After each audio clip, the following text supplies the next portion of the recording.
1915. Carl Laemmle, movie producer and founder of Universal Studios, opened his lot to the public. Spectators would join the set of silent films during production at the then called Universal City, all for a steep admission price of 5 cents, which included a boxed chicken lunch. However, as films with sound and dialogue became more and more common, the background noise for guests was suddenly an issue for film production. It would interfere with and interrupt filming. Thus, the Backlot tour was discontinued in 1930. 1964. Universal Pictures once again opened its studios to the public, this time in the form of tram-guided backlot tours through sets and sites. Over the years, this attraction would serve as the cornerstone of a fully fledged theme park adjacent to the studio backlot, forever cementing a connection between Universal's filmmaking and theme parks. A place where you could ride the movies and experience stories that before were only possible on the silver screen.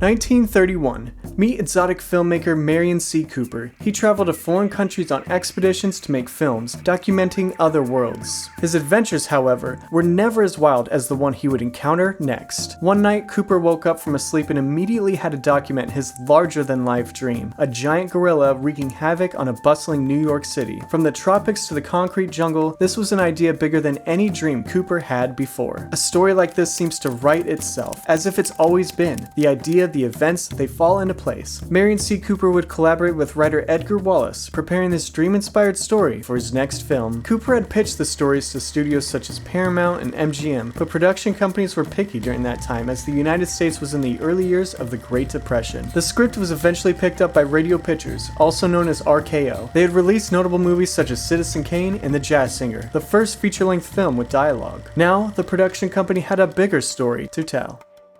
1932. With the screenplay finished, production was underway on a movie called The Beast, a working title taking inspiration from the famous fairy tale Beauty and the Beast. The film would star Fay Wray, Robert Armstrong, Bruce Cabot, and most prominently, King Kong. With no actual 30-foot tall gorillas available during casting, the production team would utilize a figure made of wood, cloth, rubber, and rabbit fur, made lifelike thanks to the art of stop motion, headed by special effects pioneer Willis O'Brien. Kong-sized props were also used, including 2 arms, a foot, and a face. Kong's arms, used throughout the movie to hold victims, were fabricated out of steel, rubber, sponge rubber, and bearskin. One of the hands could grip victims, while the other had articulated fingers to add lifelike movements. The foot was used to stomp on victims, oftentimes very gruesomely, into the mud. The 4th prop that made up the star was a face used for close-ups. Used to show facial expressions during certain portions of the movie, Kong was able to hold victims in his mouth. This rounded out the movie's horror tone, including huge, sharp teeth.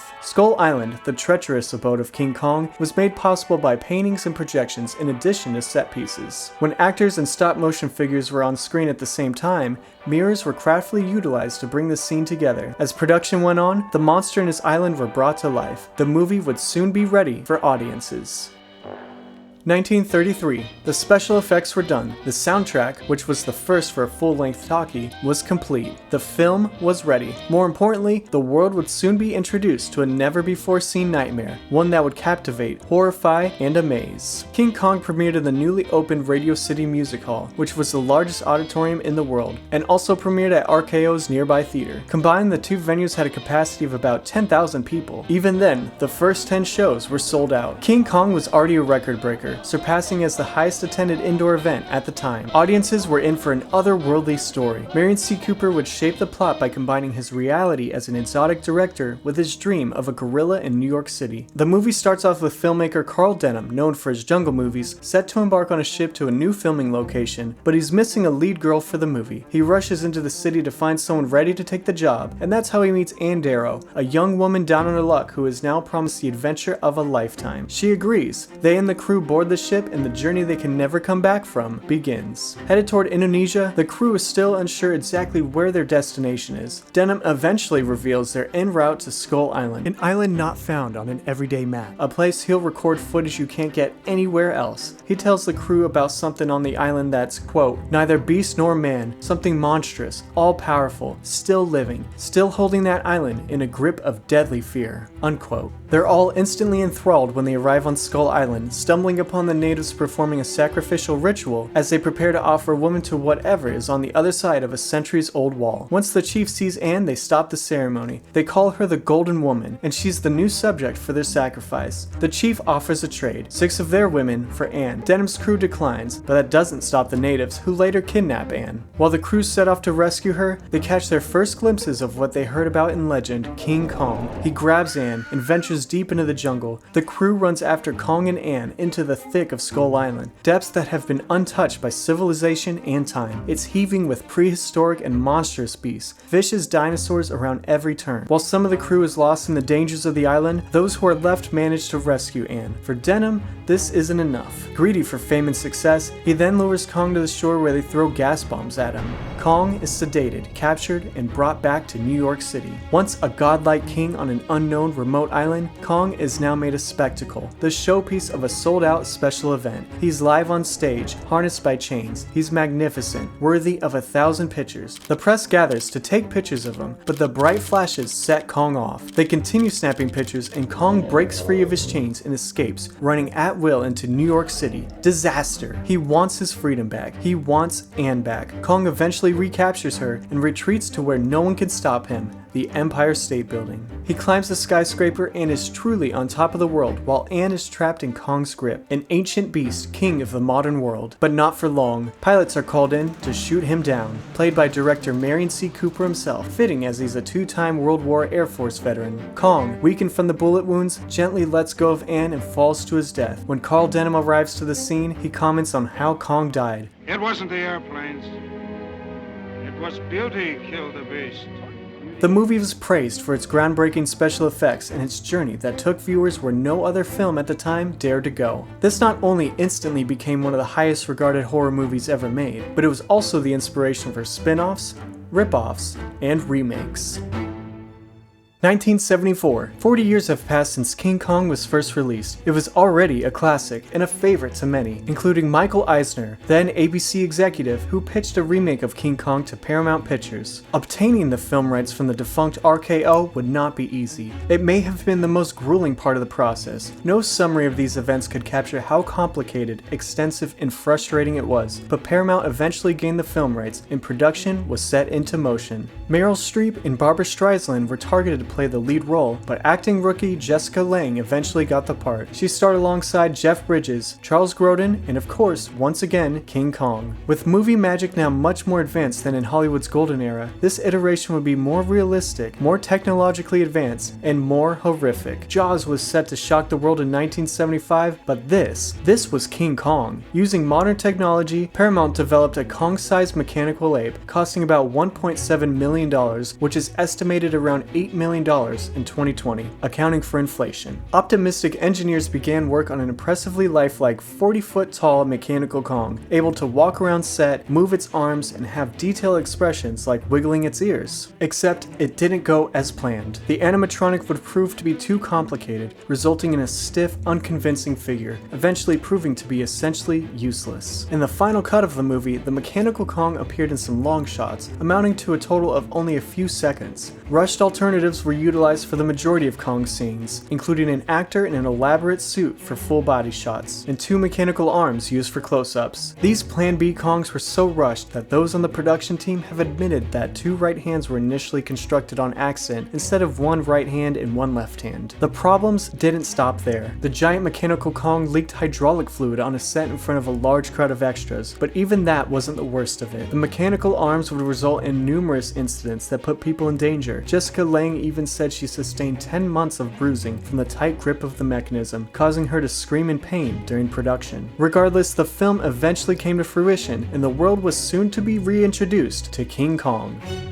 1976. The King Kong remake premiered on December 17th, right in full swing of the Bicentennial's holiday season. The reception was nothing like the original, with many critics calling it campy, silly, and good-humored. The story also strayed from the original, ditching the plot that followed a filmmaker. Instead, the movie follows Fred Wilson, a big oil executive, who learns about an undiscovered island in the Indian Ocean, a place he believes is a great resource for oil, benefiting his company's future. He plans an expedition on a giant vessel and is joined joined by Jack Prescott, a primate paleontologist curious about the island. They come across someone stranded on a raft, an inspiring actress named Dwan. She's welcomed on board and they arrive to Skull Island. The plot at this point is similar to the original. They come across a tribe of natives as they're performing a sacrificial ritual. The natives pause when they see the crew and are immediately interested in Dwan and her blonde hair. The chief offers a trade for Dwan. This was declined, but the natives will get their way later that night by kidnapping Dwan off the boat. She's extended beyond the massive wall and is sacrificed to King Kong,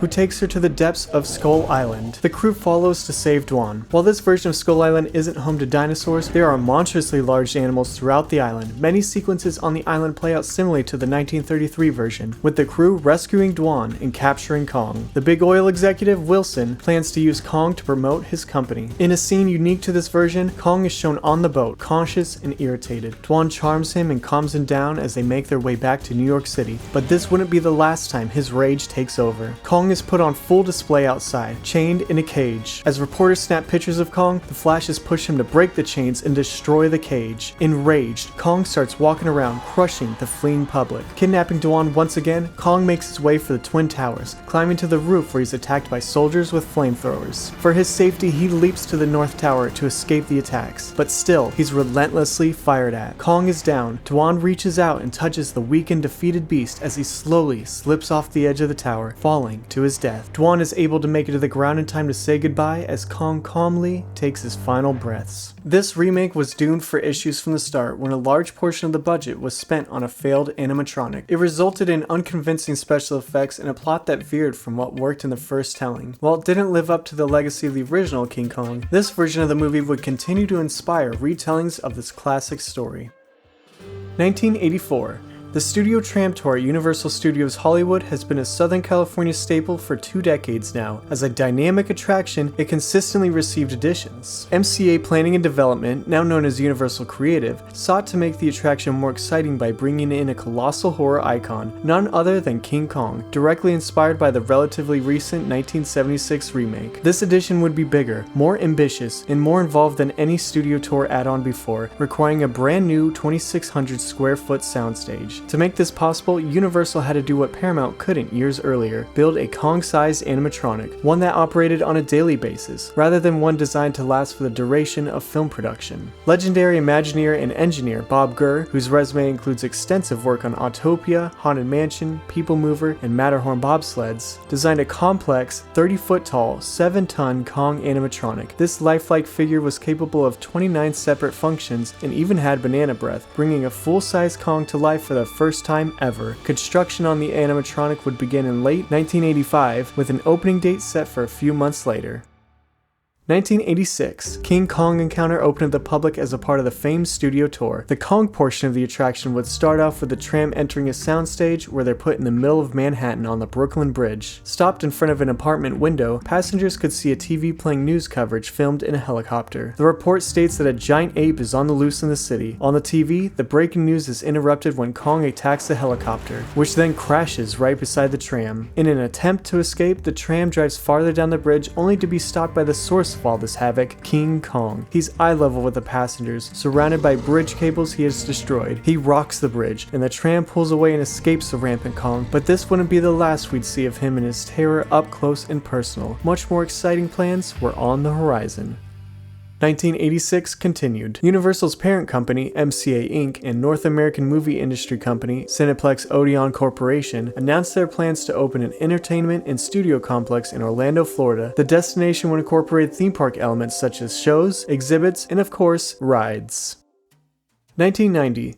Universal Studios Florida celebrated its opening day with much fanfare. Special guests Steven Spielberg, James Stewart, Michael J. Fox, and more were in attendance. The grand opening, however, was also met with much disappointment, as many headlining attractions around the park were down for most, if not all of the day, due to technical difficulties. This included the park's marquee attractions, the new standalone rides based on Universal Hollywood's various studio tour scenes, most notably Earthquake, Jaws, and Kongfrontation. The technical difficulties would eventually get worked out, resulting in incredibly impressive and immersive ride experiences. In the park's New York section sat Pennsylvania Station, the facade and setting for Kongfrontation. While walking by storefronts and authentic graffiti that capture the tone of 1970s Manhattan, guests in the queue would hear reports that Kong is on the loose in the city. This broadcast was playing on TVs scattered throughout the recreated Pennsylvania Station. Guests were soon to be evacuated off the island by boarding an open-air suspension tram, a part of the Roosevelt Island tramway system. After departing the station and into a massive recreation of New York City, the tram driver notices wreckage from Kong on the empty streets below. A transmission can be heard over the radio to stop all trams and that Kong is headed directly for the tram route. The only problem is, the tram is stuck in automatic and won't stop. With fire and destruction everywhere, guests can see Kong's silhouette on a building, cast from the spotlight of a helicopter. The tram then turns a corner only to see a looming Kong is in the way, hanging off the side of a building. A nearby helicopter in communication with the tram driver shoots Kong despite the driver's plea not to. This enrages Kong. He hits the tram, causing it to plunge. The nearby helicopter in contact loses control and crashes behind Kong, allowing the tram to narrowly escape King Kong's attacks and rush ahead in its route. As the driver heads toward the evacuation destination, Roosevelt Station, a second helicopter shines a glaring spotlight toward the tram, obstructing all visibility. The light is eventually turned off, revealing that King Kong is blocking the tram's only path near the Queensboro Bridge. He's directly next to the tram, so close that he could reach it, and that's exactly what Kong does. He grabs the tram, lifts it, and drops it just over the East River, the most physically intense moment of the ride. It's then that the police helicopters take the opportunity to shoot at the giant ape, and the tram driver regains control, safely arriving at Roosevelt Station. As riders pull into the station, onboard televisions play a news broadcast covering the events that just took place, with actual footage showing riders on board. Having successfully evacuated, guests exit the tram and are directed into Safari Outfitters, the gift shop that featured one of the more notable photo ops throughout Universal history. Kongfrontation was a technologically and mechanically elaborate attraction that had a live team member that made each trip special, energetic, and unique. It was a fan favorite, offering thrilling, up-close and personal encounters with the eighth wonder of the world and his banana breath. The ride's detailed set would even serve as venue for seasonal Halloween Horror Nights attractions a few years. Kongfrontation brought terror and great memories for countless guests throughout the coming years.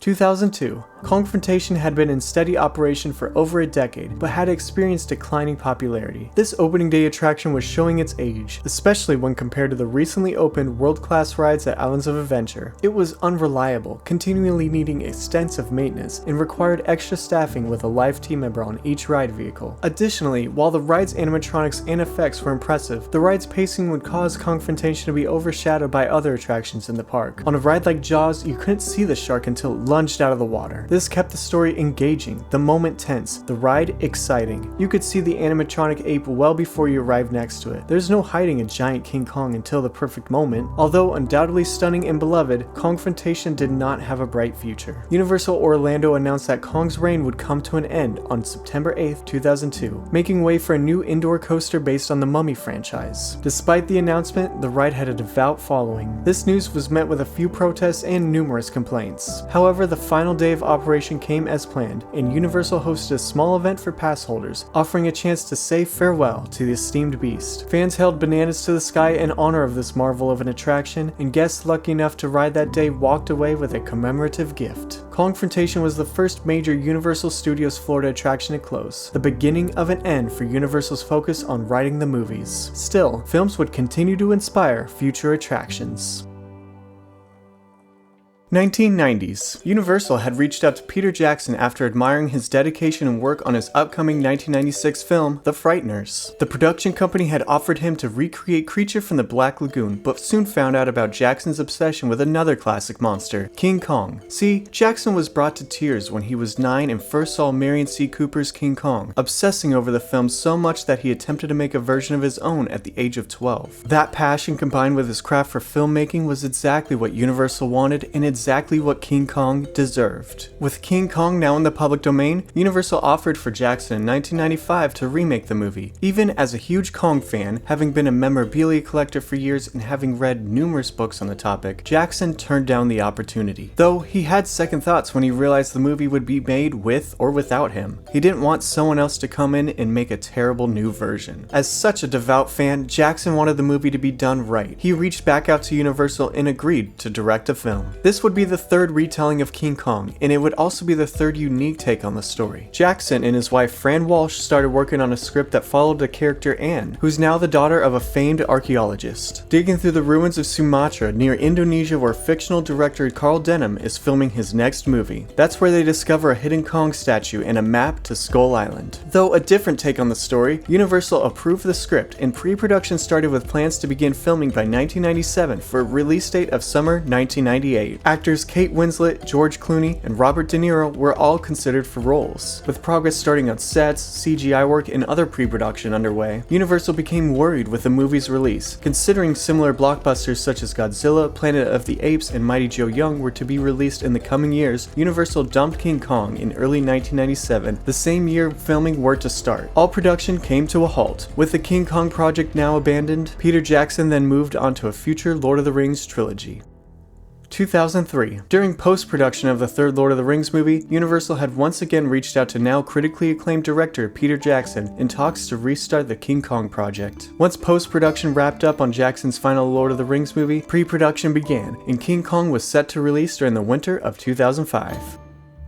2005. Peter Jackson's King Kong premiered on December 5th, originally debuting in 38 theaters across Times Square. The film starred Jack Black, Naomi Watts, Adrian Brody, and, making his first CGI appearance, King Kong, invigorated by performance capture legend Andy Serkis. The script Jackson and his wife drafted in the 90s was revised by one of the co-writers for the Lord of the Rings trilogy, rewriting the modified backstory to more similarly mirror the original's narrative. While this script was very faithful to its source material, many characters and scenes were given deeper backstories in richer details. Peter Jackson's King Kong follows exotic director Carl Denham, eager to board a ship to his next filming location, despite the production company's demands to cancel production. In a last-minute casting effort, he meets Ann Darrow, whose line of work as an entertainer turned shaky during the Great Depression. Ann agrees to take part in Denham's film, Bon Voyage. Denham and his crew are off to Singapore, or at least that's what they're told. In a thick fog, the ship eventually arrives at Skull Island, to the crew's surprise. They disembark the ship to explore the island, where they are not welcomed by the natives, eventually being attacked. Denham's crew retreats back to their ship to depart, but notice Anne isn't on board. She had been kidnapped by the natives. Denham's crew rushes back to shore, but they are too late. Anne is being sacrificed to Kong. They chase after Anne as Kong flees into the jungle. This Skull Island is very similar to the originals, full of dinosaurs and other deadly creatures, now realized through the art of CGI. Many action sequences play out similarly to previous movies, while new scenes are added to scratch every Skull Island itch you may have had. Even King Kong is given a bit more depth in this movie, all down to scenery details like skeletons of other Kongs, suggesting he may be the last of a dying breed. Along every step of the journey, Kong is kind-hearted toward Anne, protecting her at all costs. The tempered ape fights off dinosaurs and monstrous creatures throughout the island to keep her safe. Eventually, the rescue party saves Anne and gets Kong to the shore to capture him using chloroform. King Kong is brought back to New York City for an extravagant event backed by Denham to show off the giant ape in an abbreviated recreation of the events that happened on the island. Peter Jackson inserted an Easter egg in this scene as the live orchestra is playing the original soundtrack from Marion C. Cooper's movie. Kong is agitated by the flash of cameras, upset when he sees an actress tied up playing the role of Anne, and breaks loose, going on a rampage in downtown New York City. The crew from the island is doing everything they can to stop him, but the mighty Kong is raging, set on one thing. He's sifting through the crowd, picking up every blonde woman he sees to find Anne, tossing aside anyone who isn't. He won't stop, but Anne, from a distance, knows what to do. She gives herself up. Kong is instantly calmed. Grabbing her, Kong instinctually finds a natural, secluded place to escape. The two ice skate in Central Park, showing off Kong's playful side. How much Anne cares for him is on full display here. It's a tender moment, one of the more notable scenes this movie added to the story, and it's quickly broken up by a military attack on Kong. He runs off to the Empire State Building, and we all know the rest. He's shot down by pilots, who's played by Peter Jackson as a nod to Marion C. Cooper's cameo. Kong peacefully spends his last moments on top of the world with Anne before slipping to his death. Carl Denham runs to the scene and delivers the final line of the movie, a line Jackson asked actress Wray to deliver before she passed.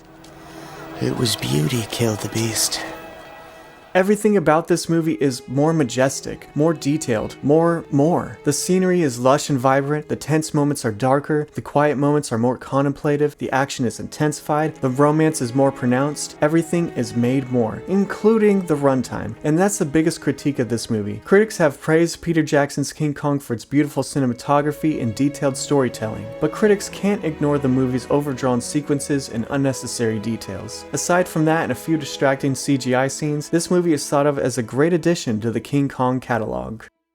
2008. Hollywood's King Kong encounter had been open for 20 years, nearly twice as long as Florida's Kongfrontation lasted. On the morning of June 1st, a 3-alarm fire broke out on Universal Hollywood's Backlot. The event resulted in 17 non-fatal injuries, the loss of a considerable amount of digital media, and the destruction of King Kong Encounter. The entire attraction, including the animatronic, were lost beyond repair. The studio tour would still exist, now with some fire-damaged sites in No More King Kong. With the recent Peter Jackson King Kong film, Universal took this fire as an opportunity to upgrade the tram tour. As announced in 2009, Universal Studios Hollywood made plans to update the tram tour with a new King Kong scene. About the new attraction, Audrey Ige, director of publicity at Universal Studios Hollywood, said, quote, "We are happy to be able to bring him back. No one can destroy the great ape," unquote. Director Peter Jackson said that he wanted to rebuild the experience using 21st century technology.